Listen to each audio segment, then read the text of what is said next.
ရုပ်ရှင်ရုံမှာလက်မှတ်ဝယ်နေတဲ့မိန်းကလေးတစ်ယောက်ဒီပုံမင်ကလွန်ခဲ့တဲ့နှစ်ပေါင်း20ကျော်မြန်မာပြည်ရဲ့နယ်မြို့လေးတစ်မြို့မှာတကယ်ဖြစ်ခဲ့တာပါ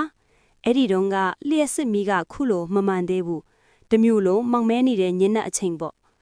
ကျွန်တော်ကတော့အဲ့ဒီတုန်းကရုပ်ရှင်ရုံဟောင်းကြီးတစ်ခုမှာညဆောင်အလုပ်လုပ်ရပါတယ်တညမှာတော့ရုပ်ရှင်ပြသပွဲတွေအကုန်ပြီးလို့လူတွေအားလုံးပြန်သွားကြပြီ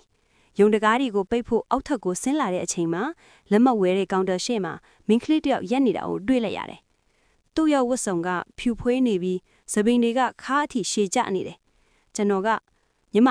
ရုပ်ရှင်ပြီးပြီ။ဘာကိစ္စရှိလို့လဲလို့မေးလိုက်တယ်။သူကဘာမှမပြောဘဲလက်မှတ်ဝယ်တဲ့မောင်ပေါက်လေးတဲကိုလက်ကလေးထိုးထည့်လိုက်တယ်။ကျွန်တော်သူမနာကိုကတ်သွားပြီးကြည့်လိုက်တဲ့အချိန်မှာတော့ကြောယိုတဲ့အထိစိတ်တက်သွားလောင်ကြောက်လန့်သွားရတယ်။ဘာဖြစ်လို့လဲဆိုတော့အဲ့ဒီမိန်းကလေးရဲ့လက်ချောင်းလေးတွေကကျွန်တော်လိုအသားရည်မဟုတ်ဘဲအယိုးစုကြီးလိုဖြစ်နေလို့ပါ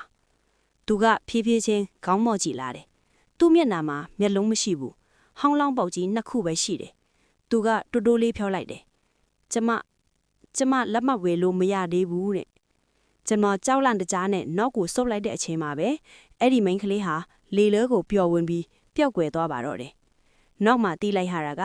လွန်ခဲ့တဲ့နှစ်ပေါင်း20ကျော်က